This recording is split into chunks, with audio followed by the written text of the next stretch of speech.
Assalamualaikum warahmatullahi wabarakatuh.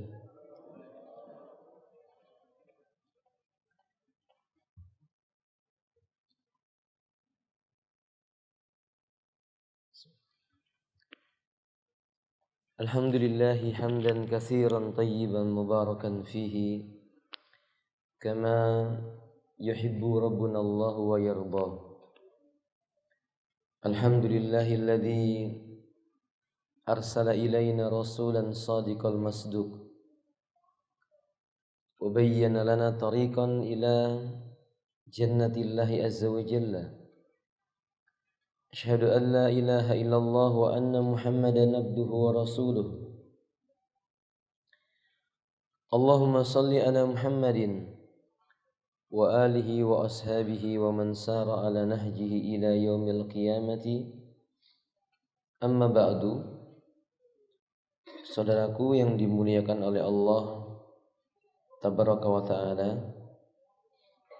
adapun yang pertama kita bersyukur kepada Allah. Allah memberikan kepada kita nikmat yang kalau kita berusaha menghitung nikmat ini, tidak satu pun di antara kita yang akan mampu. Lau ta'uddu nikmatallahi la tuhsuha. Jika engkau berusaha menghitung-hitung nikmat Allah, tidak akan engkau sanggup menghitung nikmat itu. Iman, Islam, merasa tenang di dalam keislaman, ini semua nikmat. Dan salah satu nikmat yang penting adalah memiliki akal yang mengikuti fitrah yang lurus. Karena kita hidup di zaman di mana sebagian orang tidak pandai menempatkan akalnya. Walaupun dikatakan dia orang berakal, tapi akalnya tidak digunakan untuk mengikuti kebenaran.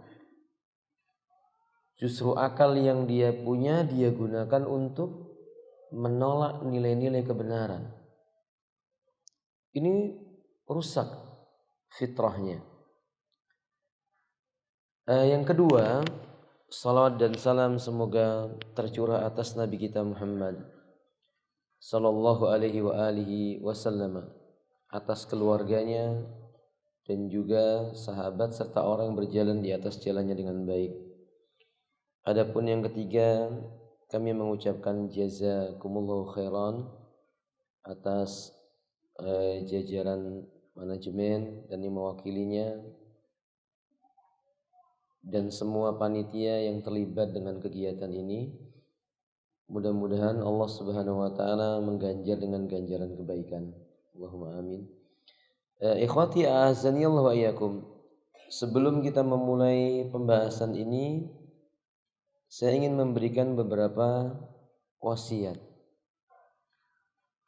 Wasiat yang pertama, wajibnya meluruskan niat di dalam mempelajari ilmu agama. Karena belajar merupakan ibadah. Dan sebuah ibadah tidak akan diterima oleh Allah bila di dalamnya tidak ada kebenaran niat. Allah Subhanahu wa taala mengatakan dalam Al-Qur'an, "Wa ma umiru illa liya'budullaha mukhlishina lahuddin." Tidaklah mereka diperintahkan oleh Allah melainkan agar mereka beribadah kepada Allah dalam keadaan ikhlas. Yakni memiliki niat ibadahnya dilakukan semata-mata karena Allah. Nabi kita berkata, "Innamal a'malu binniyat wa innamal likulli imri'in ma nawa. Faman kanat hijratuhu ila Allah wa rasulih, fahijratuhu ila Allah wa rasulih. Faman kanat hijratuhu lid-dunya yusibuha aw imra'atin yatazawwajuha wa fi riwayatin yankihuha fahijratu ila ma hajara ilaih." Sesungguhnya amalan perbuatan seorang hamba itu bergantung dengan niatnya, dan tiap orang akan diberikan ganjaran oleh Allah sesuai dengan apa yang ia niatkan. Barang siapa berhijrah karena Allah, mengikuti sunnah Rasulnya, ia dapatkan ganjaran di sisi Allah dan ganjaran mengikuti sunnah Rasulullah. Barang siapa dia berhijrah karena ingin mencari dunia, popularitas, sanjungan, pujian, keterkenalan dan semisalnya, atau barangkali karena ingin menikahi seorang wanita, maka hijrahnya tidak akan menuju kecuali sesuai dengan apa yang ia niatkan. Jadi pesan saya dalam masalah ini, hadir ke tempat ini betul-betul memperbaiki niatnya. Niat yang pertama karena Allah, niat yang kedua karena ingin mengangkat kebodohan dalam diri kita. Karena tiap-tiap kita Bapak Ibu, ikhwan dan akhwat, itu punya potensi kebodohan. Tidak saya, tidak Anda, kita semua bodoh. Sampai Allah angkat kebodohan itu dari jiwa kita, Allah ganti dengan ilmu. Ini niat yang kedua. Niat yang ketiga, agar kita semakin takut kepada Allah. Karena ketika seseorang itu mempelajari agama Allah dengan baik, indikasi bahwa nilai pelajarannya itu berhasil bagi dia, mengandung keberkahan baginya adalah rasa takutnya kepada Allah. Nanti kalau kita setelah ini belajar, makin takut sama Allah, makin merasa diawasi oleh Allah, itu berarti ilmu kita benar, belajar kita benar. Tapi kalau kita nanti belajar, habis belajar kita semakin sombong, liyubahiya bihi bainan nas, berbangga-bangga di hadapan manusia, saya habis ikut studi intensif, saya habis ikut kegiatan daurah, tidak, tapi ibadahnya tidak khusyuk kepada Allah Ta'ala, berarti niat kita nggak benar. Ini wasiat yang pertama. Wasiat yang kedua, ikhwati a'azanillah wa iyyakum, harus diketahui belajar ilmu agama itu hukumnya wajib. Wajib apa ibu-ibu? Fardu apa? Fardu ain atau fardu kifayah? Pada asalnya fardu ain. Walaupun ada bagian agama yang nilainya fardu kifayah. Tapi belajar tentang ilmu agama pada asalnya fardu ain. Dalilnya mana? Dalil yang pertama firman Allah Subhanahu wa taala, "Wal asri innal insana lafi khus." Demi masa sesungguhnya manusia itu benar-benar berada di dalam kerugian, illa kecuali kata Allah, alladzina amanu, pertama dia beriman. Yang kedua kata Allah, wa amilus sholihat, beramal soleh. Kata para ulama, la yumkin rajulun yu'minu billahi ta'ala imanan taman wala yasta'milu bi amalin salihin wa huwa shawabin bi amali illa bil ilmi. Tidak mungkin seseorang memiliki keimanan kepada Allah dengan sempurna dan memiliki peribadatan kepada Allah dengan sempurna tanpa memiliki apa? Ilmu. Jadi belajar ilmu. Dalil yang kedua adalah hadis Nabi sallallahu alaihi wasallam. Nabi katakan, "Man yuridillahu bihi khairan yufaqihu fid din." Barang siapa dikehendaki oleh Allah pada diri orang itu ada kebaikan, Allah akan fakihkan orang itu tentang agama. Mana bukti wajibnya Ustaz? Bukti wajibnya adalah bodoh itu hukumnya haram. Sementara kita diperintahkan oleh Allah, dilarang oleh Allah Ta'ala bersikap bodoh. Dan Nabi memberitahu, tanda orang tidak bodoh, dia fakih tentang agama. Dan kefakihan tentang agama tidak akan diperoleh kecuali dengan cara apa? Belajar. Maka belajar hukumnya wajib. Ini wasiat yang kedua. Wasiat yang ketiga, karena belajar itu merupakan hal yang wajib, tidak boleh belajar itu cuma sekedar sambilan saja. Begini maksudnya. Tidak boleh belajar agama itu mumpung hari libur. Daripada pergi ke sana dan ke sini. Belajar tidak boleh istilah daripada. Belajar ilmu itu sampai dengan kita berjumpa dengan kematian. Belajar ilmu sampai bertemu dengan kematian. Karena setelah kematian pertanggungjawaban ilmu. Nanti kita kalau mati Ditemui malaikat, yang ditanyakan apa ibu-ibu? Yang ditanyakan apa? Nanti ditanyai malaikat apa? Man rabbuka? Siapa Rabbmu? Kedua, wama dinuka? Apa agamamu? Yang ketiga, waman nabiyuk? Siapakah nabimu? 3 perkara ini kan urusan agama. Ini tidak akan bisa dijawab oleh seseorang yang di kehidupan dunianya tidak belajar agama.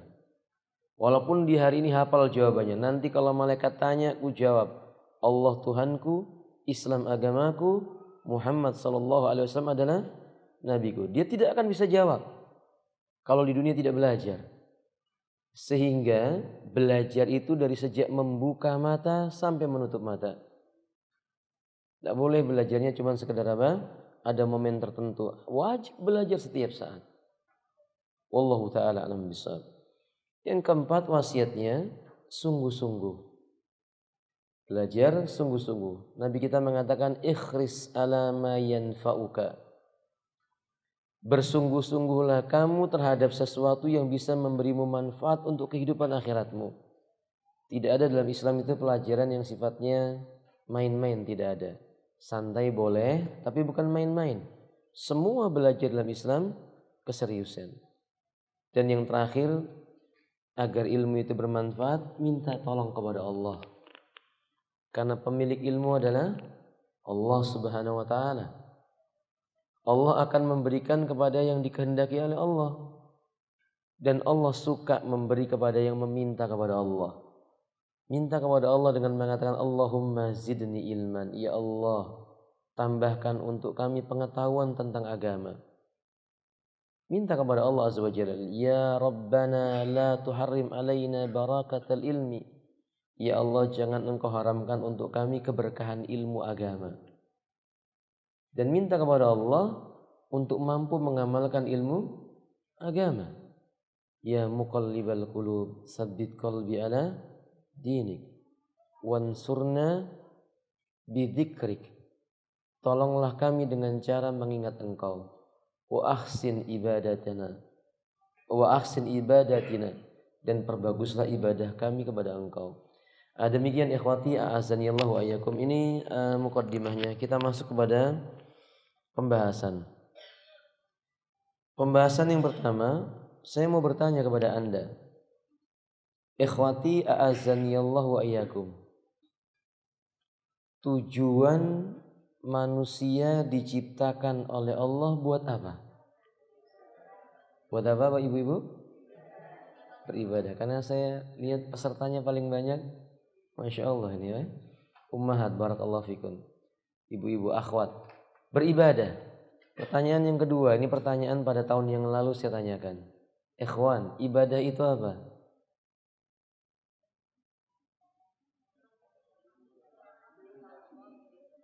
Gimana ibu-ibu ibadah itu? Ibadah itu apa sih?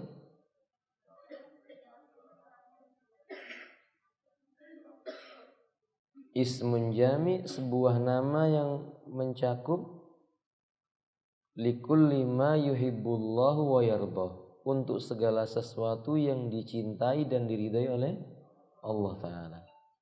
Min qaulin, bentuknya bisa berupa apa? Perkataan. Contohnya apa?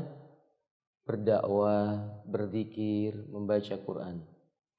Au fi'lin, bentuknya juga bisa perbuatan anggota badan. Salat, saum, zakat. Zahiratan wa batinatan, ada yang terang-terangan, haji misalnya. Wa batinatan, dan yang tersembunyi. Apa itu ya akhwat? Apa yang tersembunyi?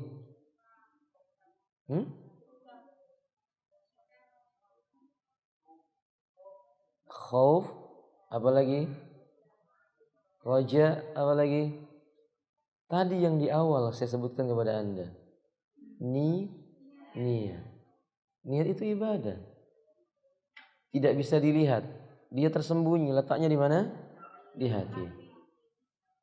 Ibadah ini adalah tugas seorang hamba di muka bumi.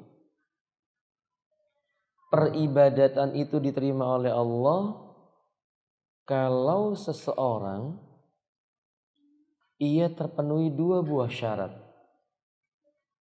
Syarat yang pertama apa Ibu? Tauhid. Syarat pertamanya adalah tauhid.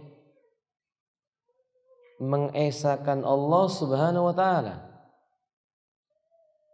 Artinya sebanyak apapun peribadatan seorang hamba ternyata pelakunya tidak bertauhid, tidak akan diterima. Dalilnya apa Ustaz? Dalilnya firman Allah Subhanahu wa taala. Allah katakan dalam Al-Qur'an, "Innallaha la yaghfiru ayyushraka bihi syai'a." Sesungguhnya Allah tidak akan mengampuni dosa orang yang menyekutukan Allah. Loh, apa hubungannya sama ibadah Ustaz? Ketika dosa tidak akan diampuni oleh Allah, semua ibadah yang dia lakukan tidak akan diterima oleh Allah Subhanahu wa taala. Dosa yang tidak akan pernah diampuni Allah cuma perbuatan syirik. Syirik adalah lawan dari perbuatan apa? Tauhid. Maka ibadah itu syaratnya bertauhid. Jadi Bapak Ibu, bila ada orang sholat tapi masih menggunakan jimat. Tahu jimat? Bahasa Islam namanya apa? Tamaim. Dalam bahasa Islam namanya tamimah. Orang Arab biasanya menggunakannya di leher, dikalungkan, warnanya hitam. Orang-orang di negeri kita, di negeri Yaman biasanya ditaruh di gelang. Maka Nabi melarang laki-laki memakai gelang. Karena menyerupai apa? Jimat. Orang-orang Afrika biasanya menggunakannya di kaki. Juga menggunakan di kaki itu apa? Menjadi gelang. Di zaman sekarang di negeri kita, ya ada yang dikalungkan, ada yang digelangkan di tangan, ada pula yang digelangkan malah ada yang ditaruh di perut. Semua namanya tamimah. Salat puasanya nggak akan diterima oleh Allah.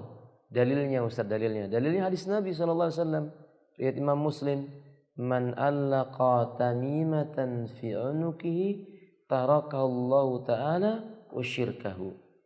Barang siapa menggantungkan jimat di lehernya, di tangannya, di kakinya, di anggota tubuhnya, Allah akan tinggalkan dia dengan perbuatan syirik yang dia lakukan itu.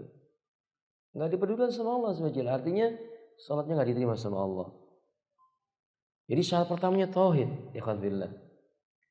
Syarat keduanya benar dalam beribadah. Ini bukan pembahasan kita pada hari ini. Pembahasan kita yang kita dalamkan yang pertama, yaitu bertauhid. Kemudian ketika kita mengetahui tentang tauhid ini, yang harus kita catat, dulu di zaman Nabi diutus, para sahabat mendengarkan wajangan Nabi. Nabi wafat, sahabat bersama dengan murid-muridnya menebarkan ilmu ke pelosok-pelosok dunia. Para sahabat meninggal, murid-muridnya para sahabat bersama dengan murid-muridnya, yakni para tabi'in, menyebarkan ilmu ke seluruh penjuru yang ada di muka bumi Allah Ta'ala ini. Mereka faham cara menjelaskan ini yang disebut dengan tauhid, ini lawan tauhid namanya syirik. Tapi harus diingat, teman-teman sekalian yang dimuliakan Allah Tabaraka Ta'ala, semakin jauh zaman seseorang dari Nabi, ilmu itu semakin jauh dari mereka. Dosa-dosa dan maksiat semakin banyak.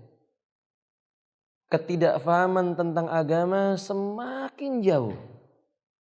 Sehingga perbuatan yang mereka sangka adalah penyimpangan dianggap sebagai sesuatu yang menyimpang dari sisi agama dianggap oleh mereka sebagai sesuatu kebenaran. Mereka menganggap sebagai nilai-nilai kebaikan, agama mengatakan itu keburukan. Kebalikannya, agama mengatakan keburukan, mereka mengatakan itu sebuah kebaikan.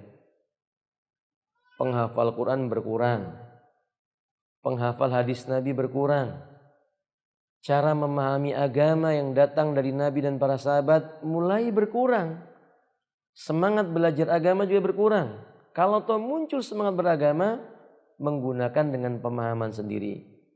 Sehingga Bapak Ibu, para ulama menulis kitab-kitab untuk memudahkan kepada kita penjelasan. Mengenal Allah Subhanahu wa ta'ala dengan sebutan tauhid, itu ada 3 langkah yang harus diketahui. 3 langkah yang harus diketahui. Langkah pertama, manusia harus tahu alam semesta tidak tercipta dengan sendirinya. Manusia ada bukan tumbuh begitu saja. Mereka pun kelak akan mati dan binasa, bukan mati dengan sendirinya. Semua itu ada yang melakukannya. Siapa? Allah.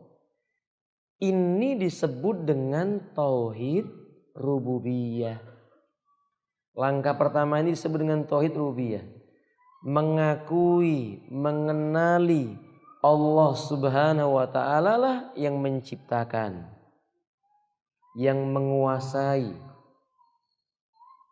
yang mengatur, dan Allah Subhanahu wa ta'ala pula yang mematikan. Ini namanya tauhid rububiyah. Perlu dicatat oleh Anda semuanya, semua makhluk yang namanya manusia tidak ada perselisihan pada poin yang pertama ini. Mau mereka yang berbangsa Yahudi atau mereka berpemahaman Nasrani, atau bahkan mungkin mereka paganisme, penyembah ruh, patung, batu dan yang lainnya. Semua mereka sepakat alam semesta ini ada penciptanya. Siapa namanya? Nah, dalam bahasa Arab disebut dengan Khaliqun, zat yang maha mencipta.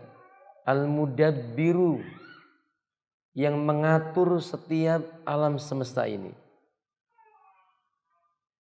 Ar-Razik, yang memberi, Ar-Razik atau Ar-Razzaq, yang mengaruniakan segala macam rezeki. Wa huwa hayyun la yamut, hidup selama-lamanya tidak akan mati. Dan dia yang mematikan, yuhyi wa yumit, menghidupkan dan mematikan. Ini disebut dengan tauhid rububiyah. Nanti kalau Anda bertemu dengan seorang teman mungkin agamanya tidak beragama dengan agama Islam, kalau kita bertanya kepada mereka, sepakat tidak kamu dengan Anda bahwa kita ini diciptakan oleh Tuhan? Mereka berkata, iya. Kalau ditanya siapa Tuhan itu sebenarnya? Ya, Sang Maha Pencipta. Kalau kita katakan kepada mereka, dalam bahasa kami namanya Khaliq. Ya, Sang Pengatur alam semesta. Dalam bahasa kami namanya Al-Mudabbir. Ya, Sang Penurun rezeki. Dalam bahasa kali namanya Ar-Razzaq. Semua itu disebut dengan sebutan Allah. Itu tauhid rububiyah. Gak ada perbedaan pendapat, semua sepakat. Kalau ada orang yang menyelisih pendapat ini, sudah dianggap akalnya hilang. Bahasa kita namanya apa? Apa ya, Bapak Ibu? Majnun. Junun atau gila. Karena seekor binatang pun mengakui yang memberi rezeki mereka itu Allah Subhanahu wa ta'ala. Wa idza sa'altumuhum may yarzuqukum minas sama'i wal ardi wa may yudabbiru samawati wal ardi wa may yamliku sam'a wal absara wa may yukhrijul hayya minal mayyiti wa yukhrijul mayyita minal hayyi fasayaquluna Allah. Wahai Muhammad, bila engkau tanyakan kepada mereka itu, siapa yang menciptakan langit dan bumi, menguasai alam semesta, mengeluarkan hidup dari mati, mati dari hidup, siapakah yang mampu menurunkan rezeki dari langit dan bumi? Mereka tidak menjawab kecuali yang melakukan itu semua adalah Allah. Berarti semua mengaku ini. Ini langkah pertama. Bapak Ibu, langkah pertama ini belum memasukkan dia ke dalam kategori orang yang selamat. Maksudnya nanti kalau dia dibangkitkan di hari kiamat, Kemudian mereka ditanya sama malaikat, siapa yang memberimu rezeki? Kami mengakui Allah. Siapa yang menghidupkan kamu ketika di dunia?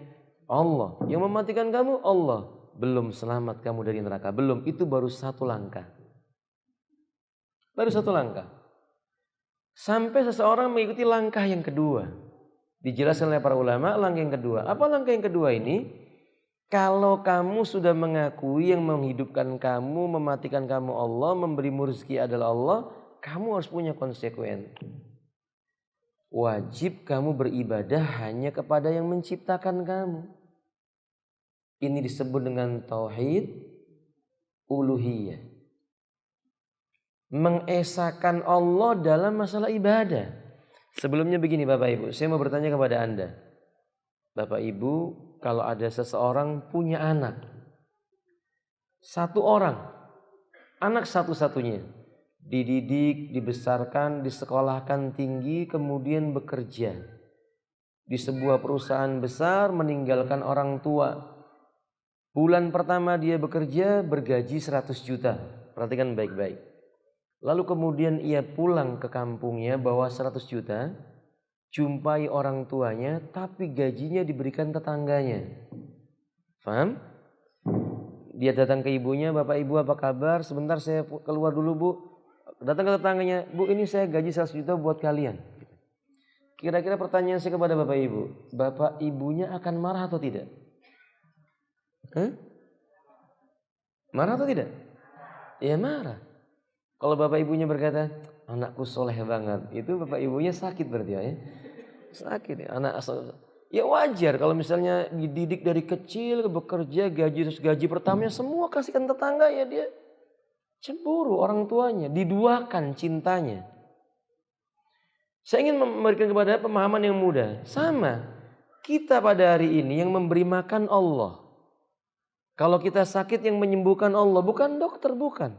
Dokter cuma memberi kita obat, yang menyembuhkannya siapa? Allah Subhanahu wa Ta'ala. Kita pada hari ini dalam kondisi sempit yang melapangkan dada kita Allah. Tadinya kita tidak punya teman, Allah beri kita teman. Tidak punya pengetahuan, Allah kasih ilmu. Wa ma utitum min ilmin illa qalil. Tidaklah kalian diberikan oleh Allah ilmu kecuali sedikit. Allah kasih kita ilmu. Kita nggak punya kekayaan. In kuntum fuqara yughnikumullah. Kalau seandainya kamu fakir, Allah kasih kamu kekayaan. Allah kasih kita kekayaan. Kita tidak bisa melihat. Allah Subhanahu wa Ta'ala menyebutkan inna sam'a wal absara wal fuada, inna sam'a wal basara wal fuada, kullu ulaika kana anhu mas'ula. Pendengaran, penglihatan dan fuad yang diberikan oleh Allah kepadamu semua diminta pertanggungjawaban. Allah kasih kita penglihatan. Tiba-tiba mata bisa melihat, mulut bisa berbicara, perut merasakan yang karena rezeki yang kita makan, hati tenang karena kita melihat keindahan alam semesta, sujudnya kepada laut. Minta perlindungannya kepada Roro Kidul. Tahu Roro Kidul? Ibu-ibu tahu Roro Kidul enggak? Pasti pernah mendengar ya toh? Pernah mendengar. Atau mintanya kepada Datuk Fulan bin Fulan. Entah Datuk Fulan bin siapa, ternyata Datuk Belang. Harimau maksudnya. Saya pernah tinggal di Sumatera begitu Bapak. Ada orang mau masuk hutan itu, sebentar Pak Abdurrahman, jangan masuk dulu. Ada apa Pak? Tunggu sebentar. Lalu dia berkata, Datuk Fulan bin Fulan, saya berlindung kepada engkau supaya selamat. Saya kira datuknya siapa? Ternyata dia bilang Datuk Belang, ya ini Datuk Harimau. Ya Allah, kita itu kalau mau masuk hutan, dianjurkan sama Nabi kita mengatakan a'udzu bikalimatillahi tamma min syarri ma khalaq. Bukan a'udzu billahi Datuk bukan a'udzu Datuk Belang, enggak boleh, ini syirik. Perbuatan itu perbuatan syirik. Itu tauhid rububiyahnya enggak benar. Nah, tauhid rububiyah ini mengharuskan kita semua jenis ibadah harus ditujukan kepada siapa? Itu langkah kedua. Baru seseorang bisa selamat. Itu pun selamatnya belum sempurna. Sampai pada langkah yang ketiga nanti saya akan sebutkan. Tapi sebelumnya pada poin yang kedua ini, Anda harus tahu. Poin yang kedua ini yang menyebabkan Allah Subhanahu wa taala mengutus para nabi dan rasul. Seluruh para nabi dan rasul diutus karena poin kedua ini. Ketika manusia mulai sujud kepada selain Allah, ketika manusia mulai jatuh cinta melebihi kecintaannya kepada Allah, ketika manusia mulai redha dengan sesuatu yang memalingkan dari mengingat Allah, Allah utus para nabi dan rasul. Allah katakan dalam Al-Quran, walaqad ba'asna fi kulli ummatin rasulan ani'budullah. Sungguh kami telah mengutus pada tiap-tiap manusia, tiap-tiap umat seorang utusan. Mereka menyeru sembah oleh kalian Allah saja. Dua, langkah kedua inilah yang menyebabkan Allah turunkan kitab-kitabnya, firman-Nya. Jadi baik itu Taurat, Zabur, Injil, Suhuf Ibrahim, Suhufnya Musa, itu diturunkan oleh Allah untuk menjelaskan kepada manusia bab ini. Bab tidak boleh sujud kepada selain Allah, tidak boleh ruku kepada selain Allah, tidak boleh berdoa kepada selain Allah, tidak boleh berkeluh kesah kecuali kepada Allah Subhanahu wa taala. Ini yang menyebabkan Allah turunkan kitabnya. Maka Allah turunkan Al-Quran salah satunya juga untuk itu. Allah katakan dalam Al-Quran, dzalikal kitabu la raib fihi hudal lil muttaqin. Ini adalah sebuah kitab yang tidak mengandung keraguan. Di dalamnya ada petunjuk. Kata para ulama, al-huda ay irsyadu ilal haqqi ilat tauhidi, yaitu petunjuk untuk mengantarkan kepada kebenaran dan tauhid. Diturunkan Al-Quran itu. Tiga, Allah Subhanahu wa ta'ala ciptakan kita di muka bumi ini ya untuk ini. Dengan sebab tauhid ini, tauhid langkah kedua ini, tauhid uluhiyah ini, Allah ciptakan kita. Tujuannya buat mengesahkan Allah Subhanahu wa ta'ala, bukan malah menyekutukan Allah.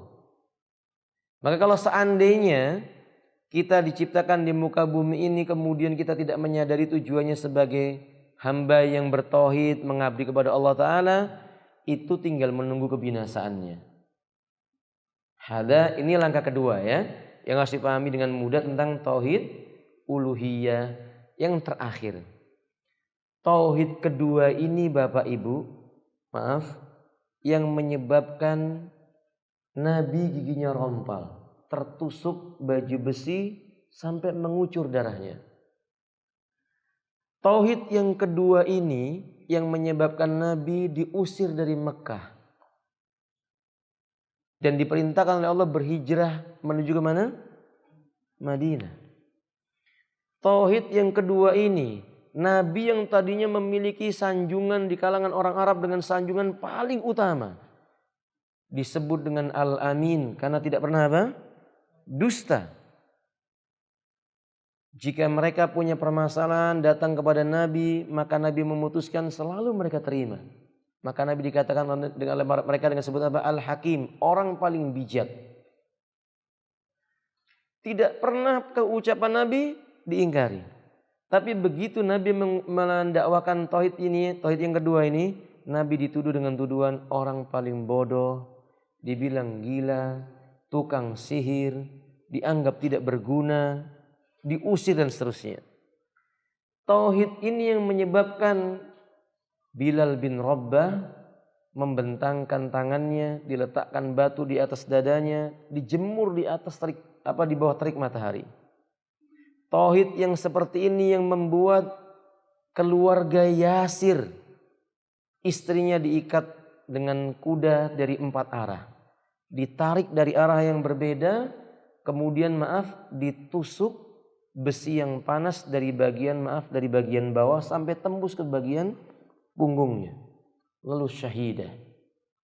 Tauhid ini yang membuat Yasir dalam keadaan duduk ditusuk besi panas dari ubun-ubun tembus ke punggungnya.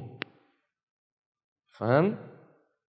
Tauhid ini pula ikhwati a'azani Allah wa iyyakum yang menyebabkan tangannya Ja'far, saudaranya Rasulullah sallallahu alaihi wasallam, anak pamannya Rasulullah sallallahu alaihi wasallam, keluarganya Ali bin Abi Thalib, terpotong kedua tangannya sampai tertebas sebagian lehernya.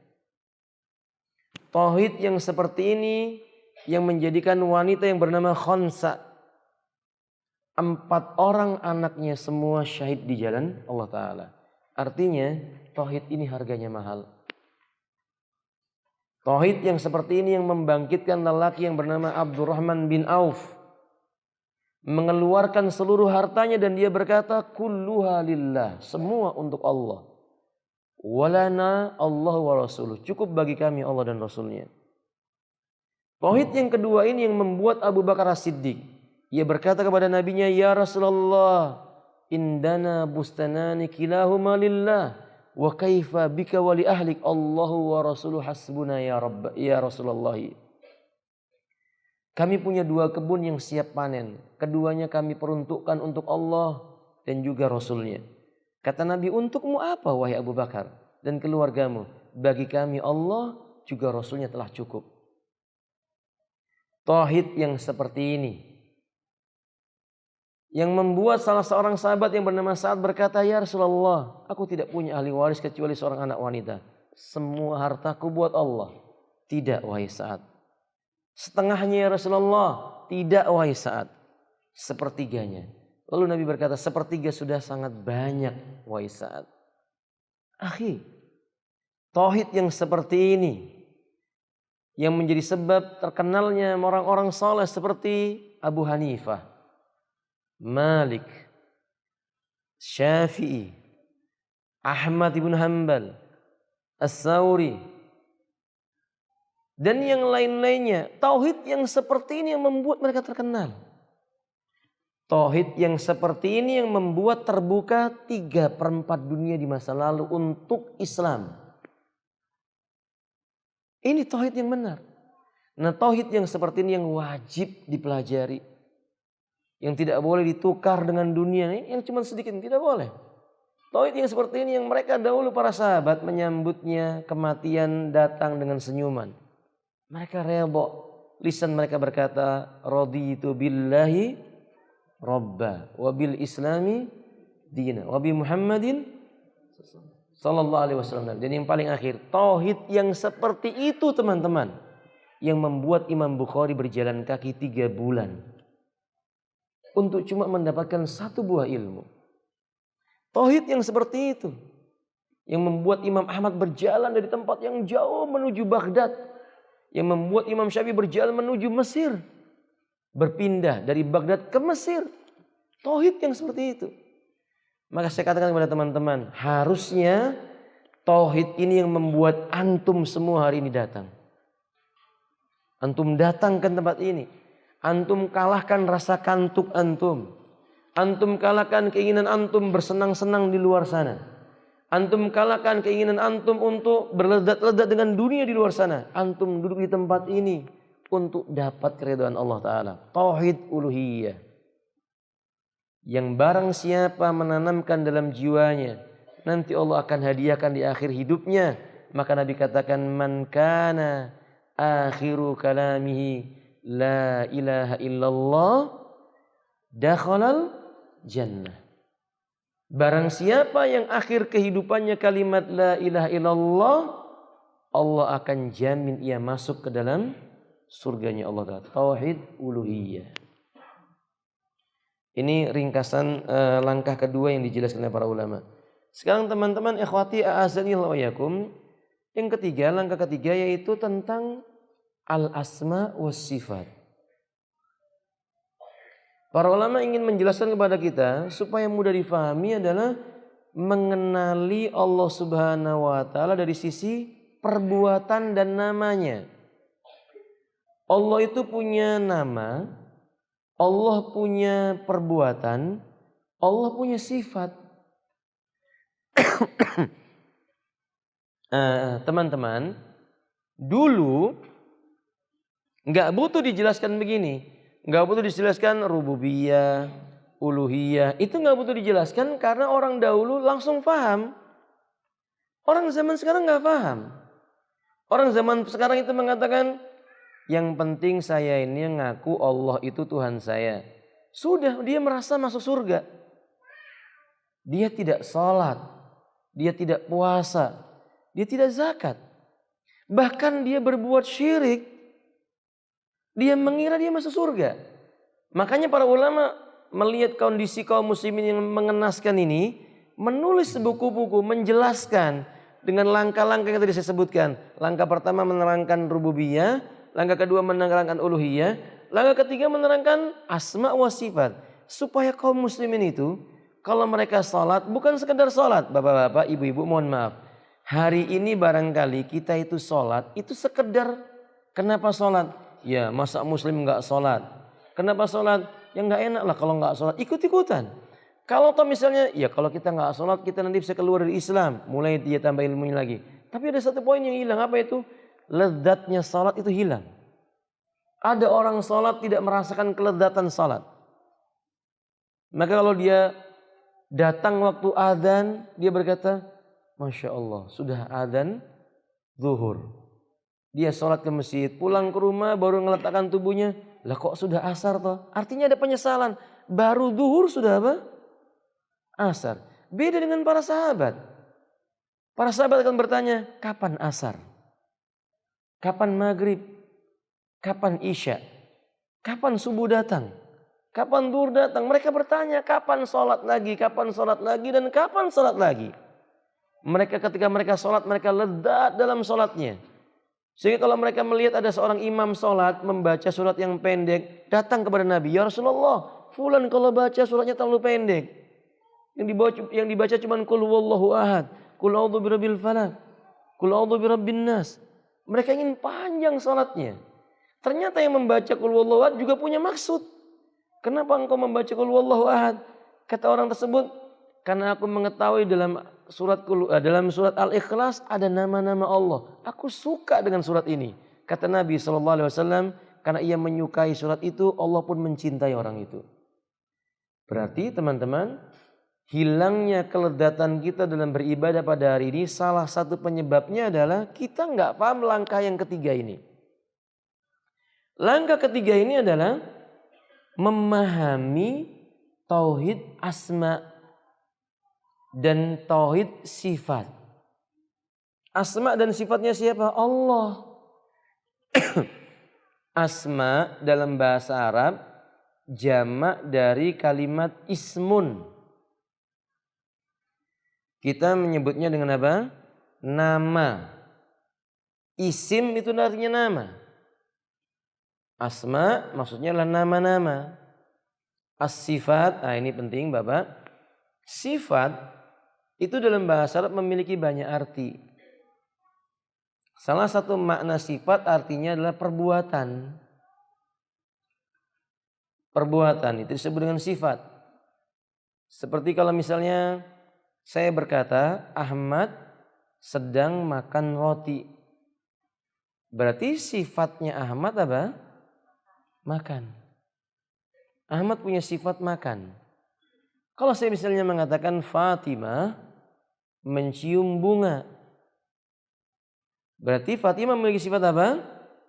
Mencium. Itu disebut dengan sifat atau perbuatan. Nah, belajar tentang asma, demikian pula belajar tentang sifat Allah, itu hukumnya fardu. Hukumnya wajib. Pada hari ini Bapak Ibu sekalian, a'azanillahu wa iyyakum, teman-teman sekalian rahimani Allah, belajar nama dan sifat Allah, memperdalam dengan bahasa kita namanya fikih. Ini penting untuk perhatikan tambahan dulu. Fikih jangan identik dengan makna wajib, sunnah, mandub dan semisal daripada itu, bukan itu. Kalau fikih dalam masalah hukum-hukum yang sifatnya hukum-hukum tanawu, cabang, ya.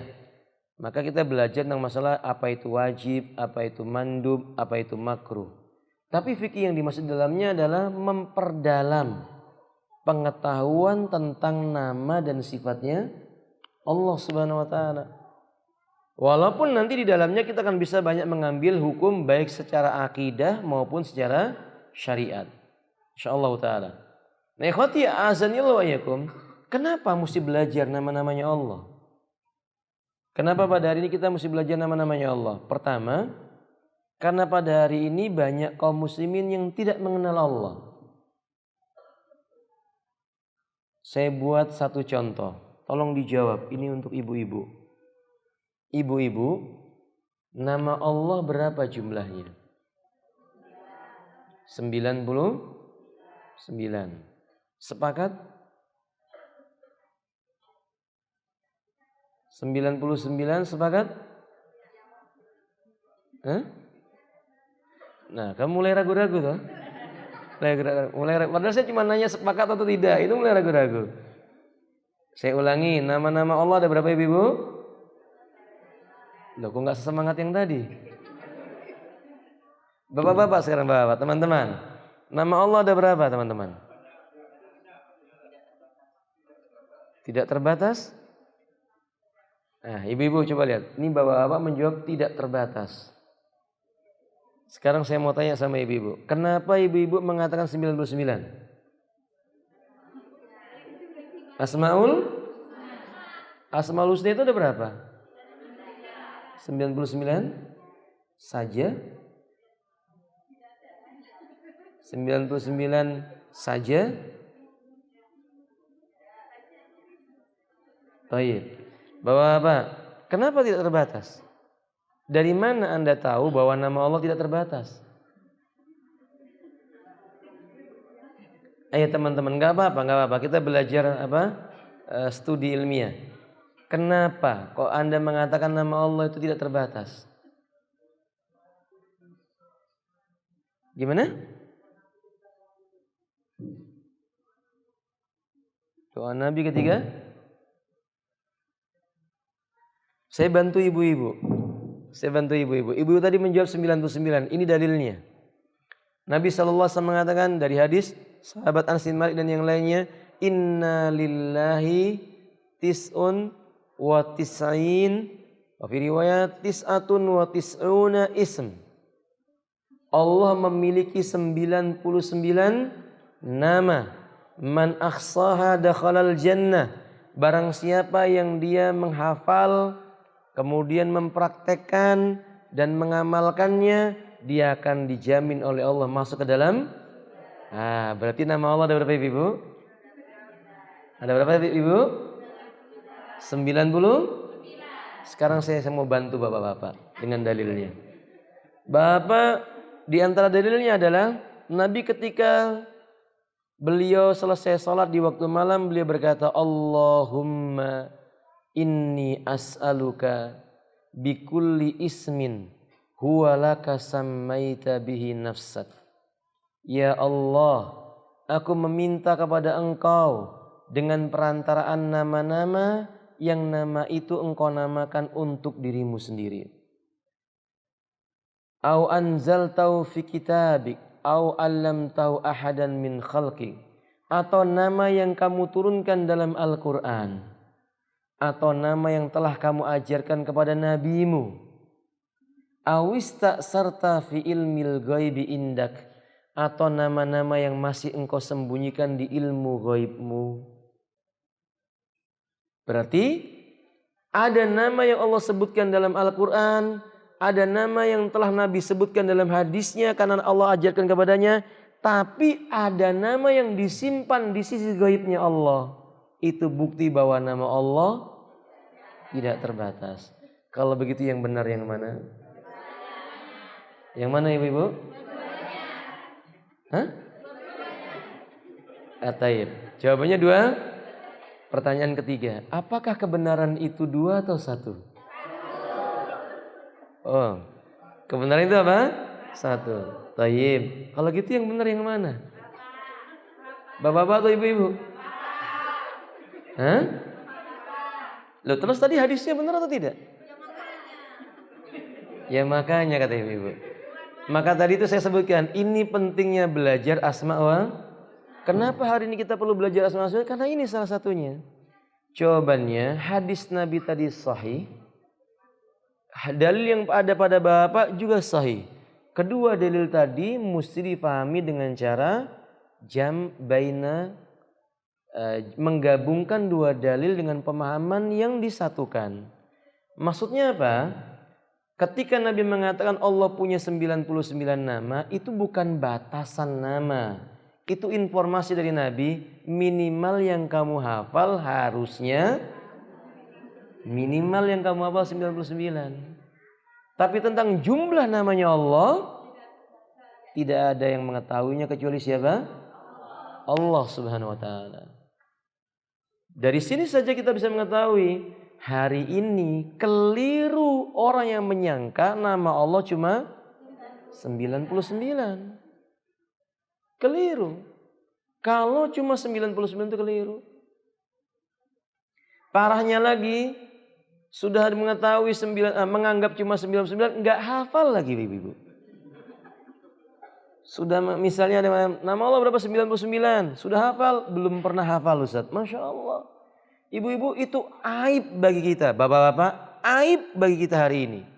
Kalau kita sudah berusia 40 tahun, mungkin di antara ada yang 45 tahun, belum hafal Asmaul Husna. Yang minimal 99 yang dihafal.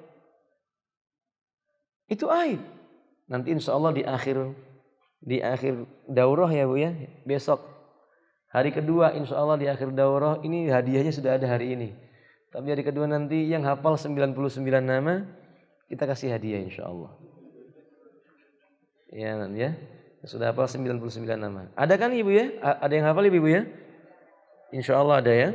Nah. Kemudian yang kedua Pak. Kenapa kita mesti belajar tentang nama dan sifat Allah? Alasannya, manusia itu tidak ada yang bisa, manusia itu hajat dan kebutuhannya sangat amat banyak. Dan tidak ada yang bisa memenuhi hajat manusia kecuali yang menciptakan dirinya, yaitu Allah Subhanahu. Serta tidak ada satu perantara yang paling utama menyebabkan semua hajatnya dikabulkan oleh zat yang menciptakan alam semesta kecuali nama-namanya zat tersebut. Jadi kita ini punya hajat yang banyak, tidak ada yang bisa memenuhi hajat kita kecuali Allah, dan tidak ada sesuatu yang paling bisa membuat hajat kita cepat terkabul kecuali menggunakan perantaraan nama tadi ketika meminta kepada Allah. Nah, banyak kaum muslimin yang dia berdoa kepada Allah tapi tidak memiliki etika. Apa buktinya dia tidak memiliki etika? Dia tidak tahu cara menyanjung Allah dengan menggunakan nama. Saya buat contoh. Dia berkata, "Ya Allah, Engkau zat yang maha kuat, Engkau zat maha perkasa, Engkau zat yang maha mulia, berilah aku rezeki." Faham enggak maksudnya Bapak? Ini enggak nyambung. Faham maksud saya? Kalau ya Allah, Engkau zat yang maha menyembuhkan, tolong beri aku sepiring nasi. Nyambung tidak? Enggak nyambung. Mestinya dia berkata, ya Allah, Rabb yang menguasai manusia, Engkau lah zat yang maha menyembuhkan. Hari ini aku sakit, sembuhkanlah aku. Makin nyambung. Ya Allah, Engkau zat yang maha kuat, Engkau zat yang maha perkasa. Tidak ada yang mulia kecuali kemuliaan bersama Engkau. Hari ini kami akan berhadapan dengan musuhmu dan musuh kami. Beri kami kekuatan. Beri kami kemampuan. Maka nyambung. Belajar asma wa sifat dengan benar. Maksudnya itu kalau Anda berdoa, bagaimana doanya Ibu? Ya Hayyu, Ya Qayyum. Kemudian apa? Bi rahmatika astaghis. Wahai zat yang maha hidup, wahai zat yang maha mengatur dan mengurus seluruh perkara, dengan sebab rahmatmu wahai Allah, aku beristighosah kepada Engkau. Ini nyambung, benar. Belajar asma wa sifat salah satu fungsinya itu. Kalau Ibu misalnya menginginkan kebaikan dunia akhirat, apa yang dibaca dari nama-nama Allah itu? Kalau ibu ingin memberi rizki, maka mengucapnya ya Razzaq farzuqni. Kalau Anda mau meminta kesembuhan, anta syafi ishfini. Kan begitu. Paham Paham ibu? Wa antal wahhab habli min ladunka rahmah dzurriyyatan salihatan. Kan begitu. Muqimas salat. Ini yang diantaranya kenapa mesti belajar asma wa sifat. Ketiga Bapak Ibu sekalian, ketiga. Kenapa mesti belajar nama dan sifatnya Allah Azza wa Jalla? Karena sebagian orang menyangka sesuatu itu merupakan nama Allah atau sesuatu itu merupakan sifat Allah. Ternyata Allah tidak memberinya sebagai nama dan sifat baginya. Saya ulangi Bapak Ibu. Sebagian orang itu menyangka itu adalah nama atau sifat bagi Allah. Ternyata Allah tidak menjadikan itu sebagai nama dan sifat baginya. Saya buat contoh. Ayat berbunyi begini Bapak Ibu. Wa yamkuruna wa yamkurullah. Atau ayat yang lainnya. Wa makaru wa makarallah. Wallahu khairul makirin. Orang-orang Yahudi itu berbuat makar kepada Allah. Allah balas makar mereka. Dan Allah sebaik-baik zat pembuat makar. Wallahu khairul makirin. Allah zat sebaik-baik pembuat makar.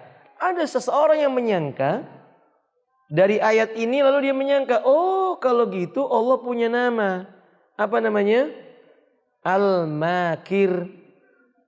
Si tukang buat makar. Buktinya mana ini ayat tadi itu. Orang Yahudi berbuat makar, Allah balas makar mereka, maka Allah sebagai pembuat makar. Maka kemudian dia berdoa, ya makir, ya makir.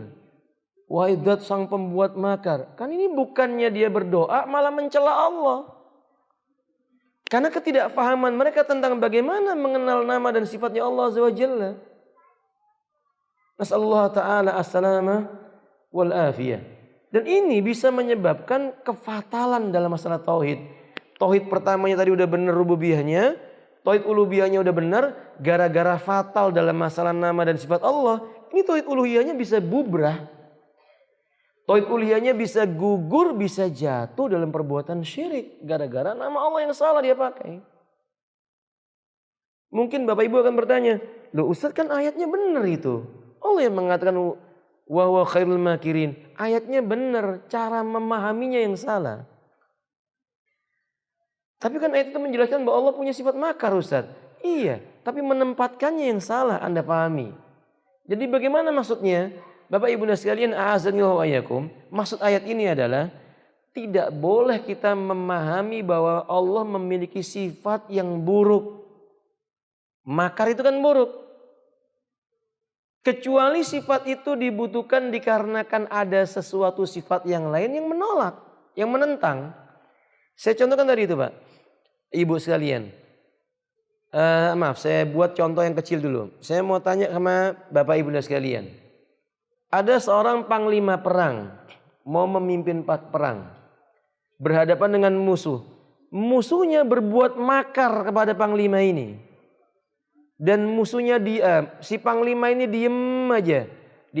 Dibuat strategi perang, panglimanya ini nggak bisa berbuat apa-apa. Dia diem aja. Ada orang berbuat makar kepada dia, diam aja. Pertanyaan saya, ini panglima cerdas atau bodoh? Lemah atau kuat? Supaya panglima ini cerdas dan kuat, apa yang dia lakukan? Dia balas makarnya. Kalau ada si Fulan itu ada orang berbuat makar kepadanya, dia diem aja, ditipu, dibuatin makar, dia diem aja, berarti Fulan ini lemah, nggak kuat. Tapi kalau Fulan ini balas makarnya untuk menunjukkan bahwa dia lebih hebat dibandingkan orang itu, menandakan bahwa orang tersebut kuat. Sama dengan ini Bapak-bapak, kalau orang Yahudi berbuat makar kepada Allah, Allah diamkan makarnya Yahudi, berarti agama kita bukan agama yang benar. Allah ingin tunjukkan kepada mereka, makar Allah lebih besar. Untuk menandakan bahwa mereka tidak akan sanggup berbuat makar kepada siapa? Allah. Maka pada saat itu kita katakan Allah zat yang maha pembuat makar atas orang yang berbuat makar. Ini baru benar. Allah itu zat yang maha membuat makar bagi orang yang berbuat makar. Gak mungkin Allah berbuat makar kepada orang mukmin. Gak mungkin Allah berbuat makar kepada orang yang salat, yang berpuasa, yang beriman, yang bertauhid. Tidak mungkin. Allah akan berbuat makar kepada orang musyrik yang ingin menipu Allah. Allah akan berbuat makar kepada orang munafik yang ingin menipu Allah. Yang Allah katakan dalam Al-Quran, yukhadi'unallaha walladzina amanu wa ma yakhda'una illa anfusahum. Mereka ingin menipu Allah dan mereka ingin menipu orang yang beriman. Kata Allah, sejatinya mereka keliru. Allah telah balik. Mereka itu sejatinya menipu diri mereka sendiri. Ini namanya makarnya Allah SWT. Ini makanya kenapa kita penting belajar nama dan sifat Allah Ta'ala. Terakhir Bapak, ini sebenarnya banyak. Mengapa kita mesti belajar nama dan sifat Allah? Bapak Ibu sekalian, yang keempat. Kenapa mesti belajar nama dan sifat Allah? Karena sebagian kaum muslimin ada yang terjebak dalam masalah sifat-sifat Allah. Lalu tergelincir menjadi golongan-golongan yang jauh dari pemahaman yang lurus tentang sifat Allah. Saya buat contoh yang gampang, 3 saja. 1, mereka memiliki keyakinan belajar sifat Allah Subhanahu wa Ta'ala itu bikin orang jadi gila. Ada nggak di sini Pak di Bontang? Saya nggak tahu ya. Kalau di Balikpapan itu ada keyakinan orang jangan belajar sifat Allah. Nanti kalau belajar sifat Allah jadi orang gila kata mereka. Padahal mempelajari sifat Allah menambah apa? Keimanan. Jazakumullah khairan. Mempelajari sifatnya Allah Subhanahu wa Ta'ala itu menambah keimanan. Kalau tidak mungkin Nabi SAW mengajarkan kepada para sahabat tentang sifat-sifatnya Allah Subhanahu wa Ta'ala. Dan itu ada. Sampai pada hari ini demikian. Golongan yang kedua mengatakan belajar sifat Allah tapi membatasinya. Dibatasi dengan beberapa macam sifat saja. Dulu cuman 7 sifat. Naik menjadi 12 sifat. Naik menjadi 17 sifat. Naik menjadi 20 sifat. Naik lagi. Jadi orang itu hanya mengatakan bahwa belajar sifat-sifat Allah itu dibatasi saja. Yang lainnya dianggap bukan sifatnya Allah Subhanahu wa Ta'ala. Lalu parahnya sifat Allah itu dipelajari untuk menjadi bekal permasalahan-permasalahan yang sifatnya laduni. Kalau saya menyebut laduni ini ilmu-ilmu itu Pak, maksudnya Pak, ilmu apa namanya? Kanuragan. Jadi orang belajar sifat Allah bukan supaya khusyuknya dalam sholatnya bertambah, semangatnya dalam beribadah bertambah, tapi supaya tambah tinggi ilmu kanuragannya. Ini salah dalam belajar sifat Allah. Maka Bapak Ibu sekalian, mohon maaf, ada orang belajar nama dan sifat Allah bukan supaya dia itu khusyuk, tapi supaya apa? Dzikir di mulutnya itu supaya makin kebal badannya. Misalnya membaca ya hayyu ya hayyu ya hayyu ya qayyum 1000 kali. Lalu memahami sifat Allah wujud, qidam, baqa, mukhalafatu. Lalu dijadikan dzikir, dibaca 1000 kali, badannya jadi kebal. Kalau begitu tentu yang lebih pantas untuk punya ilmu seperti itu siapa Pak? Iya, Rasul dan para sahabat. Kalau gitu perang Badar harusnya para sahabat nggak ada yang meninggal. Kebal semua badannya. Kalau begitu Nabi SAW di perang Uhud mestinya tubuhnya tidak apa? Pipinya tidak luka, kemudian giginya tidak rompal. Kalau begitu mestinya Rasulullah SAW tidak pernah kena racun yang diracunkan oleh wanita Yahudi dalam daging kambing yang dimakan oleh beliau. Tapi tidak. Nabi paling tahu tentang nama dan sifatnya Allah. Nabi nggak kebal. Kulit Nabi luka. Gigi Nabi rompal. Darah Nabi mengalir racun karena wanita Yahudi yang meracuni Nabi tersebut. Sampai Nabi mau meninggal dunia itu racunnya masih terasa di kepalanya Rasulullah Sallallahu Alaihi Wasallam. Maka tujuan kita belajar nama dan sifatnya Allah tadi itu buat apa? Buat kita semakin dekat dan yakin ibadah kita ini untuk Allah Subhanahu wa taala, bukan untuk yang lainnya. Dan yang ketiga, ikhwati azwajakum, kadang-kadang poin yang ketiga ini penting. Karena ketidaktahuan kita tentang masalah sifat-sifat Allah ini, kita mensifati Allah dengan sesuatu yang tidak disifatkan oleh Allah. Saya ulangi Bapak. Kita mensifati Allah dengan sesuatu yang tidak disifatkan oleh Allah. Contohnya apa Ustaz? Ibu-ibu, saya mau tanya.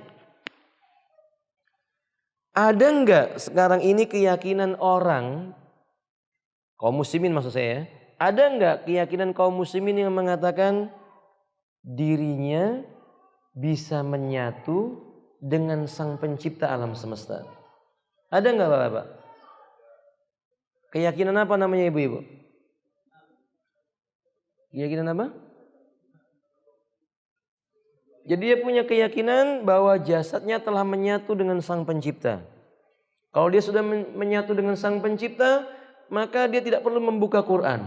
Dia kalau mau belajar ilmu langsung naik ke langit ketujuh. Kemudian tidak lagi berpikir hal-hal haram berdasarkan Quran dan hadis. Hal-hal haram itu dipikirkan dengan perasaan dalam mimpinya.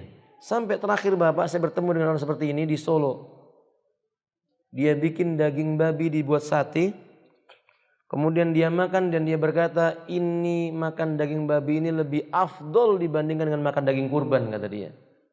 Na'udzubillah summa na'udzubillah min dzalik. Ketika saya tanya dari mana dapatnya? Semalam saya bermimpi didatangi oleh Tuhan saya. Tuhan saya menyatu dalam tubuh saya dan dia berkata, hari ini bagimu daging babi halal buatmu. Saya bilang, la haula wala quwwata illa billah. Ikhwati a'azaniyallahu wa iyyakum. Ini terjadi. Kalau belajar sifat Allah dengan benar, nggak mungkin. Yang namanya makhluk penuh dengan kelemahan seperti ini, menyatu dengan apa? Allah, zat yang maha suci. Dimana dalilnya Ustaz? Dalilnya firman Allah Subhanahu wa taala, laisa kamislihi syai'un. Allah itu tidak serupa dengan sesuatu apapun. Allah tidak sama dengan makhluknya, siapapun dia, tidak sama Allah Subhanahu wa taala. Kalau Allah nggak sama dengan makhluknya, nggak sama zatnya dengan zat makhluknya, kemudian menyatu, itu hal yang mustahil. Nabi Musa pernah meminta kepada Allah untuk bisa melihat zatnya, bukan menyatu, cuma minta bisa melihat zatnya. Apa kata Allah? Lantarani, kamu tidak akan mungkin bisa melihatku. Kalimat lan, lam, dan nun itu kalimat yang maknanya selama-lamanya. Lantarani, kamu tidak akan bisa melihat aku. Kata Musa, tidak, kami ingin melihat engkau. Barulah Allah menampakkan cahayanya, sedikit saja cahayanya itu Pak. Belum zatnya, baru cahayanya, hancur semua alam, mati semua manusia. Kemudian Allah hidupkan kembali mereka. Lalu bagaimana kalau manusia mengaku bisa menyatu dengan siapa? Allah. Na'udzubillah summa na'udzubillah min dzalik. Keyakinan ini dinamakan dengan keyakinan wahdatul wujud. Di negeri kita disebutkan wahdatul wujud. Bahasa Arabnya yang benar wahdatul wujud. Dalam bahasa Jawanya itu Bapak manunggaling kawula lan Gusti begitu. Menyatunya seorang hamba dengan apa? Tuhannya. Itu bukan ajaran Islam.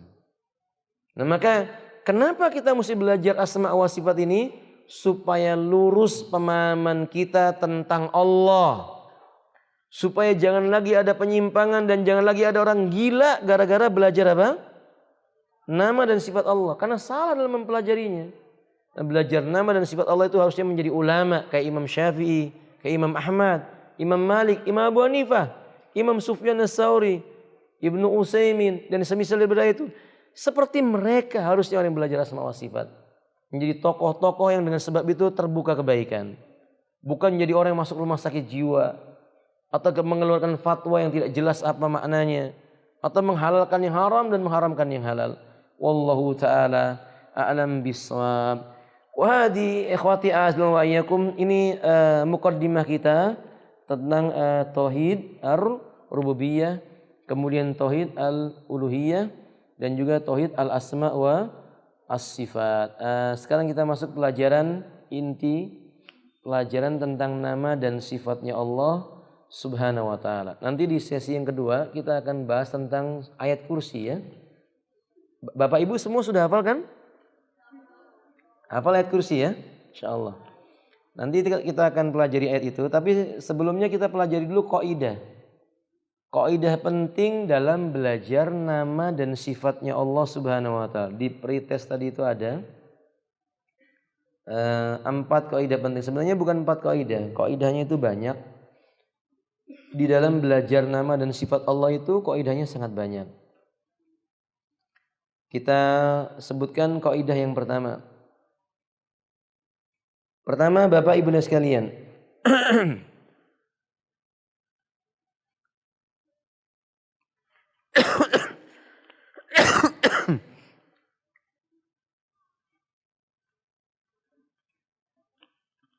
Kaidah pertama yang harus kita ketahui bahwa asma'ullah ta'ala kulluha husna. Semua nama-namanya Allah itu dinamakan dengan al-husna. Timbul pertanyaannya, husna artinya apa toh Bu? Baik. Apalagi?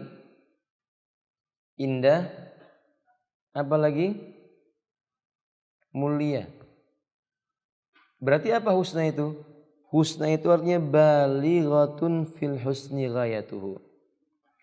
Keindahan, kemuliaan, kebaikan yang mencapai puncaknya. Jadi kalau misalnya ada nama paling indah, nama paling mulia, nama paling baik, ya adalah nama-namanya Allah. Maksudnya apa? Maksudnya kalau kita mengetahui nama Allah itu mencapai pada puncak keindahan dan kemuliaan, jangan ragu menghafal dan mengamalkan nama Allah. Bahkan memberikan nama buat anak-anak kita yang terkait dengan nama Allah.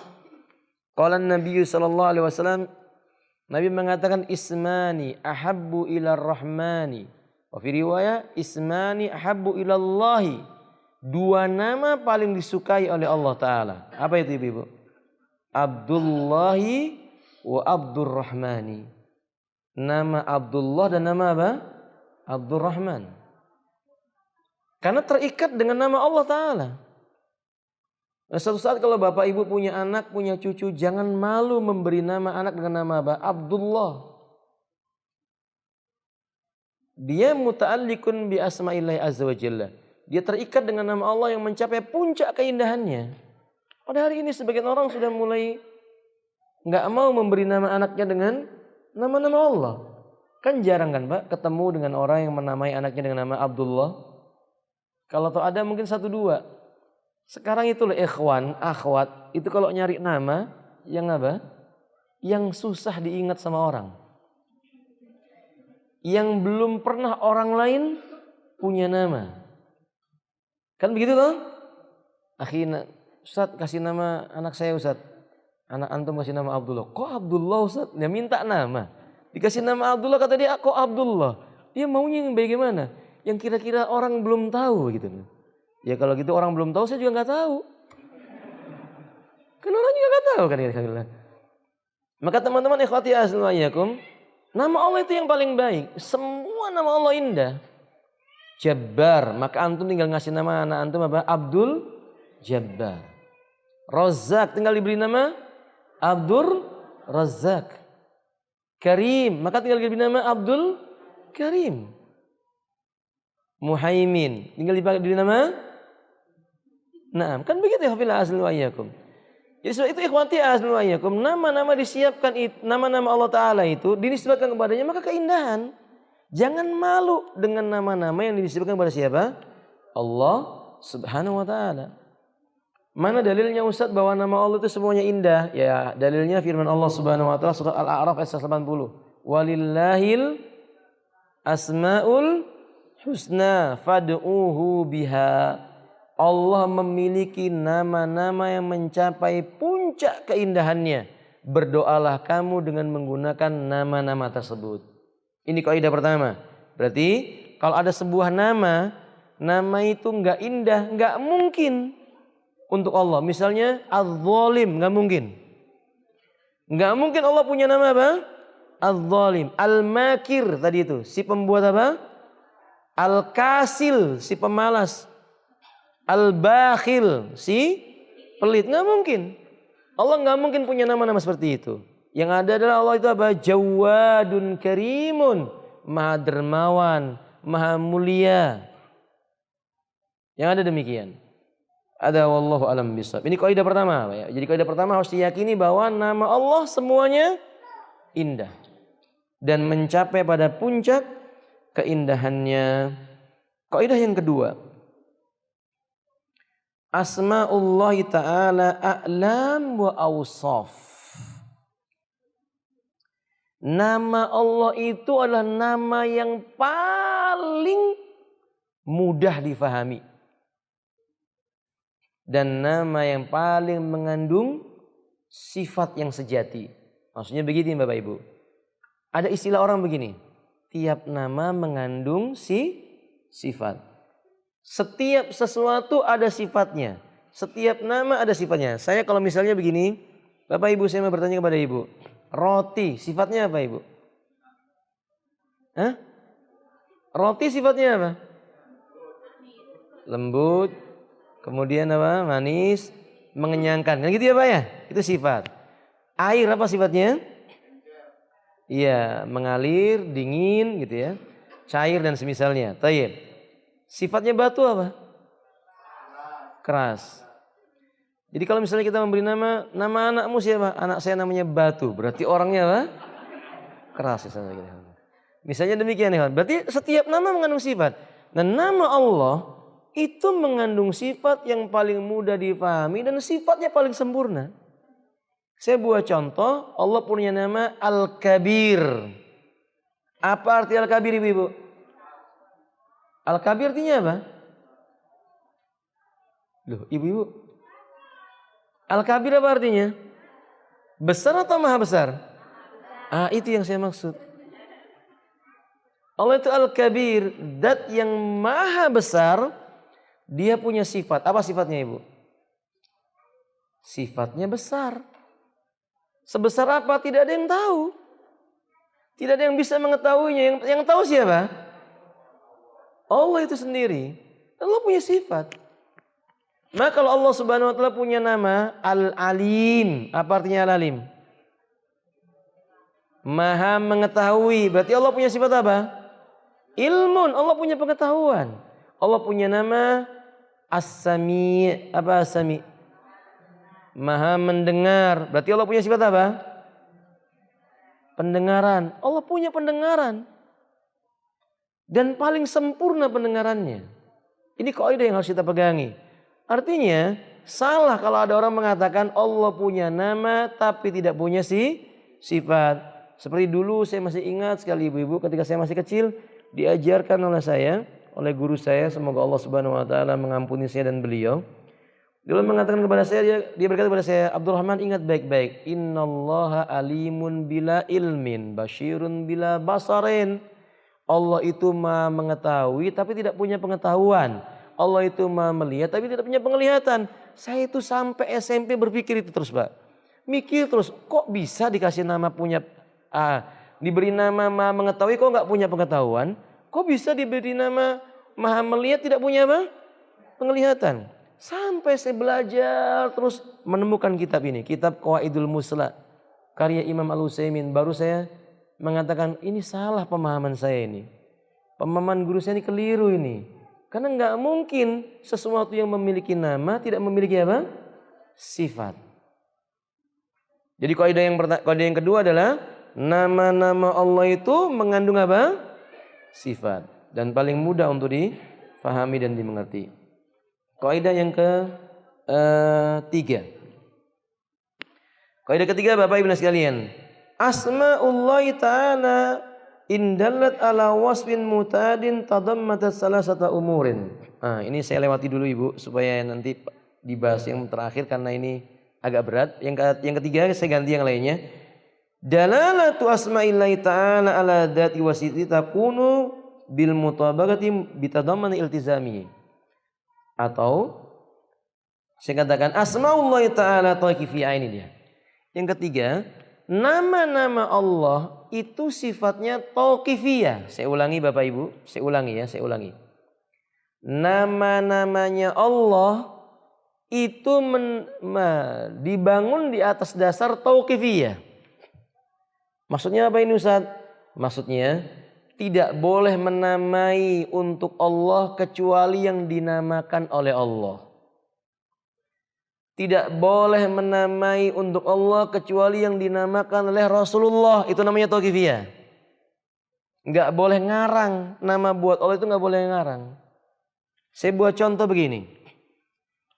Allah Maha Keren. Itu ngarang namanya. Loh, kenapa ngarang Ustaz? Karena enggak ada nama Allah Maha Keren. Yang ada itu innallaha jamil. Jamil itu lebih daripada keren. Indah yang mencapai puncak apa? Keindahannya. Indah yang mencapai puncak keindahannya. Itu namanya Al-Jamil. Bapak kalau misalnya melihat ada anak-anak tumbuh dewasa, Bapak akan melihat Masya Allah wajahnya tampan, menyenangkan, senyumannya menenangkan hati. Itu dalam bahasa kita apa? Ya akhi, wajuka jamil. Wahai akhi, wajahmu ini indah. Nah kalau Allah Ta'ala disebut dengan Al-Jamil, itu nggak mungkin sama dengan hamba. Lebih daripada itu. Kalau manusia jamil, ganteng, cantik. Kalau perempuan jamilah, cantik. Itu masih ada yang lebih cantik lagi. Sahih? Yang lebih cantik masih ada yang sangat amat cantik. Yang sangat amat cantik masih ada yang sangat amat cantik sekali. Sahih? Tapi kalau Allah Subhanahu wa taala enggak ada lagi yang mengalahkannya. Sudah mencapai puncak keindahannya. Bapak Ibu sekalian, ini yang dijanjikan sama Nabi. Bahkan Allah menjanjikan dalam Al-Qur'an. Allah Subhanahu wa taala menjanjikan dalam Quran, Nabi juga menyebutkan hadis yang sahih. Yang Nabi katakan satarawna rabbakum yaumal qiyamah. Kelak kamu di yaumil qiyamah benar-benar akan melihat Rabbmu. Kemudian Nabi diulang lagi. Satarawna rabbakum yaumal qiyamah. Benar-benar kamu akan melihat Rabb kamu di yaumil qiyamah. Kama tarawnal qamara lailatal badri. Seperti kamu di malam purnama melihat bulan. Kata Nabi diulangi lagi. Seperti kamu melihat melihat bulan di malam purnama. Seperti kamu melihat purnama di malam bulan purnama. Bapak Ibu sekalian, bulan di malam purnama. Orang melihatnya berdesak-desakan tidak? Bulan di malam purnama semua orang bisa melihat. Berdesak-desakan tidak? Bapak di lapangan, di rumah, di gunung, di puncak, di lautan bisa melihat bulan? Nanti di yaumil qiyamah, insya Allah kita orang beriman akan bisa melihat Allah Ta'ala. Loh Ustaz, kok seperti melihat bulan purnama? Cara melihatnya. Bukan Allah kayak bulan apa? Bukan itu maksudnya hadis. Hadis Nabi yang mengatakan satarawna rabbakum kama tarawnal qamara lailatal badri. Artinya adalah kamu akan melihat Allah sebagaimana kamu melihat bulan di malam purnama. Cara kamu melihat. Bukan Allah bentuknya kayak bulan, bukan. Karena Allah tidak mungkin sama dengan makhluk. Laisa kamislihi syai'un. Dan Bapak ikhwati azma'iyakum, ketika manusia melihat Allah Subhanahu wa taala, itulah puncak segala kenikmatan. Yang pada hari ini Bapak sujud, Bapak ruku, Bapak membaca Quran. Ibunda sekalian berpuasa di bulan Ramadan, berangkat ibadah haji ketika Anda memiliki kemampuan, bahkan mengorbankan semua harta yang Anda sedekahkan di jalan Allah Taala. Itu yang Anda cari ya ini tadi itu. Yang kita cari yang satu ini. Ini yang membuat Bilal tidak mau mengganti kalimat dengan kalimat ahad. Dia tidak mau mengganti dengan kalimat selain itu. Dia hanya mengulang dari mulutnya al-ahad, al-ahad, al-ahad. Ini yang membuat seseorang yang bernama Yasir mengucapkan kalimat la ilaha illa huwa sampai ditusuk di ubun-ubunnya itu. Ini yang membuat mereka para wanita-wanita sahabiyah merelakan anak-anak mereka gugur di medan jihad untuk bisa melihat Allah Subhanahu wa taala di yaumil qiyamah. Keindahannya mencapai puncak keindahannya yang tidak bisa mungkin digambarkan di kehidupan dunia. Ini disebut dengan tauqifiyah. Kita menamai Allah Subhanahu wa taala dengan yang dinamai oleh Allah. Ketika Allah menamakan, ya kita namakan Allah dengannya. Ketika Nabi menamakan, ya kita namakan dengannya pula apa yang telah dinamakan oleh Nabi untuk Allah Subhanahu wa taala. Ini kaidah penting yang ketiga ini. Jangan sampai membuat nama untuk Allah menurut kemauan sendiri. Jangan sampai seperti itu. Karena kalau enggak yang muncul yang tadi itu macam-macam itu Pak. Istilah yang tadi saya sebutkan. Allah Maha Keren. Ada lagi apa namanya? Mention Allah. Mention Allah itu maksudnya apa? Apa sih Bu mention itu Bu? Hah? Menyebut atau gitu apa ya?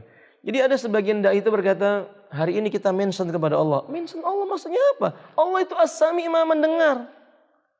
Kita dalam hati kita tidak diucapkan dengan lisan kita saja, Allah dengar. Dia maksudnya ingin menyebut, dia ingin mengajarkan kepada manusia Allah itu as-sami, tapi dengan cara yang tidak benar, nggak boleh. Islam tidak mengajarkan kepada kita cara memahami agama dengan cara kita tidak. Kita diperintahkan memahami agama dengan caranya Islam, bukan dengan cara yang lainnya. Wallahu taala alam bisawab. Naam, kadzalik ya umat. Kaidah yang keempat. Asma'ullah ta'ala ghairu makhsunatin bi'adadin muayyanin. Ini penting difahami. Nama-namanya Allah itu tidak dibatasi dengan jumlah bilangan. Anda mau nanya sama Bapak, bilangan itu paling banyak berapa Pak? Bilangan paling banyak itu berapa? Hah? Masya Allah. Anda nanya serius loh ini teman-teman. Atau mungkin antum sudah capek ya? Gimana panitia? Atau mau gimana ini? Saya takutnya sudah capek ini. Ibu-ibu bilangan paling banyak itu berapa? Tak terhingga itu berapa? Ini ingin saya tanyakan dengan jujur. Berapa? 9? 9 atau 10? 10 atau sejuta? Sejuta atau 1 miliar? 1 miliar atau 1 billion? 1 billion atau 1? Ya khafil azan wa'alaikum. Artinya manusia untuk menyebutkan jumlah bilangan aja gak sanggup. Paham yang saya maksud? Kita yang namanya manusia menyebutkan jumlah bilangan terbanyak saja gak sanggup. Menandakan apa? Akal yang kita punya itu cuma sedikit. Kecil. Akal yang kita punya sedikit. Nggak banyak, enggak. Supaya kita harus memahami, bicara tentang zat yang menciptakan akal, jangan menggunakan akal.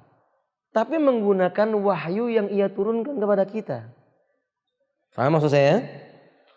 Kalau kita berbicara tentang zat yang menciptakan akal ini menggunakan akal, nggak akan sampai akal kita. Nggak akan sampai. Wa ma utitum minal ilm illa qalila. Kalian tidak diberi oleh Allah pengetahuan tentang ilmu kecuali cuma sedikit. Sepinter-pinter apapun manusia ini, Pak. Ikhwati azwajakum, yang ada pada hari ini itu nggak akan mungkin bisa mengalahkan Imam Bukhari mungkin. Imam Bukhari itu Bapak, kecerdasannya luar biasa. Hafalannya tentang hadis, tentang rawi, Masya Allah, nggak ada orang seperti beliau. Semisal dengan beliau di bawahnya sedikit Imam Muslim, muridnya beliau. Di bawahnya lagi Imam Ahmad bin Hanbal, muridnya beliau, muridnya Imam Muslim. Ikhwati azwajakum, coba ini lihat, dibayangkan. Dalam masalah ini kita katakan kepada antum semuanya bahwa berarti ikhwati a'azaniyallahu wa iyyakum, memahami zat yang maha agung harus dengan apa yang dimaui oleh zat yang maha agung. Zat yang maha agung telah memberikan pengetahuan kepada kita. Nama-namanya itu tanpa batas. Jumlahnya nggak ada yang bisa menghitung. Tapi karena dia sayang kepada kita, kita diperintahkan oleh Allah Subhanahu wa taala untuk mengingat-ingat minimal 90, itu minimal loh Bapak. Saya ulangi sekali lagi, minimal 99 nama dihafal. Dan itu ngapalnya nggak sulit. Sehari cukup insya Allah. Insya Allah satu hari 99 nama itu hafal insya Allah. Nah ikhwati a'azal wa iyakum, kaidahnya menyebutkan nama Allah tidak terbatas dikarenakan hadis yang tadi saya bacakan, yang tadi di awal-awal pembahasan, as'aluka bikulli ismin huwalaka sammaita bi nafsak. Kami meminta kepada Engkau ya Allah dengan nama-nama yang dengannya kami menamakan dirimu sendiri. Nama Allah tidak terbatas. Membatasi nama Allah dengan batasan cuma 99 ini penyimpangan. Nasihat buat teman-teman yang jadi guru. Teman-teman yang jadi guru atau teman-teman yang menyekolahkan anaknya di sekolah-sekolah yang biasa disuruh menghafal 99 nama. Lalu memberi soal pilihan. Berapa jumlah nama Allah Ta'ala? Pilihan 99. Pilihan 109. Pilihan yang kedua pilihannya 1 juta. Maka semua itu jawabannya harus diberi pilihan yang keempat. Kalau antum cerdas, ajar ya anak antum. Nama Allah tidak berbatas. Kasih hadisnya di bawah. Suruh nuliskan di bawahnya. Kalau hari itu mungkin gurunya mau memberi soal untuk menguji, biar gurunya juga belajar. Karena nama Allah Subhanahu wa Ta'ala yang benar tidak terbatas. Tidak terbatas yang 99 nama. Atau antum jawab dengan jawaban 99 itu minimal yang harus dihafal. Wallahu ta'ala alam bisawab. Buat ibu-ibu, coba sebutkan. Sebutkan yang selain terdapat pada ayat kursi dan Al-Fatihah. 10 nama Allah. Angkat tangan. Sebutkan namanya ibu. Kemudian angkat tangan. Sebutkan nama Allah selain yang terdapat pada ayat kursi dan surat Al-Fatihah. 10 nama saja. Ada mic? Ada panitia? Ada mic buat ibu-ibu?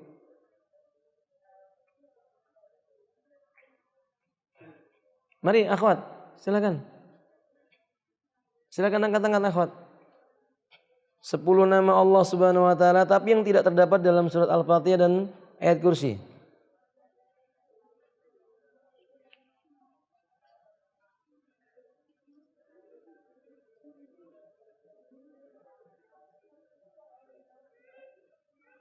Hah? Ayo, akhwat. 10 nama saja.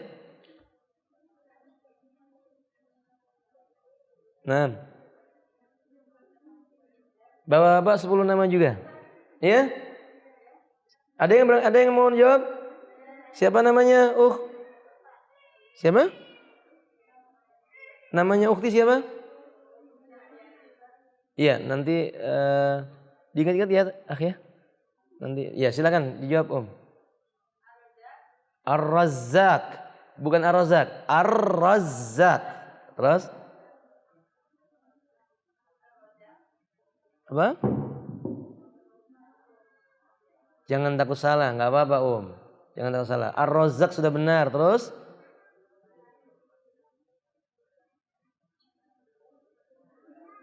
Baru dapat 1 loh Om, 10.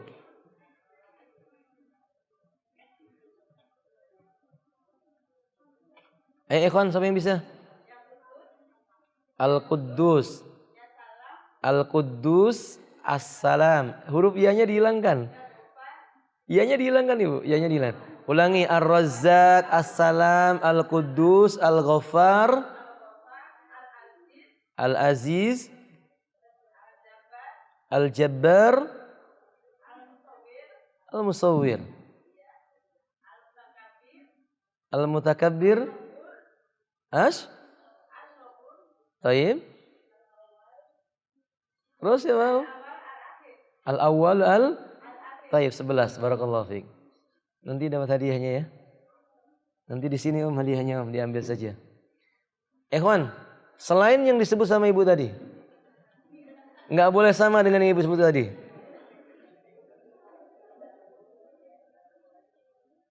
Kan mudah tadi yang 10 tadi mudah. Teman-teman yang laki-laki. Setelah ini baru kita istirahat. 3 menit lagi istirahat. Ayo kawan. Fadal. Itu terdapat dalam surah Al-Fatihah. Ar-Rahman Ar-Rahim terdapat dalam surat Al-Fatihah. Nah, syaratnya satu, tidak boleh terdapat dalam surat Al-Fatihah. Dua, tidak boleh terdapat dalam ayat. Ketiga, tadi ketambahan ini nggak boleh sama dengan yang ibu tadi sebutkan. Fadhal, siapa? Siapa ya, kawan? Al-Fattah. Hah? Al-Badi. Al-Ghani. Sudah ada tadi ibunya sudah menyebutkan Al-Musawwir.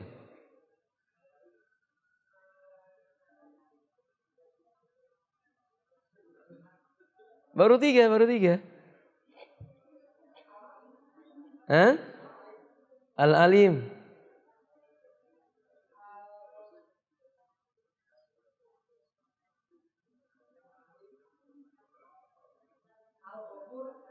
Tadi udah di sini. Terus? Al-Karim, tayyib. Baru 5. Masih banyak stoknya, saudara. Ada yang lainnya? Hah? Al-Hafidh.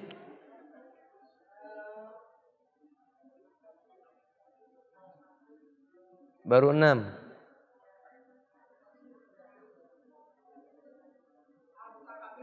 Sudah, ibu tadi sudah menyebutkan Al-Mutakabbir. Baik, ada yang lainnya? Yang lainnya boleh menjawab tapi nggak boleh sama dengan yang disebutkan sama tadi itu.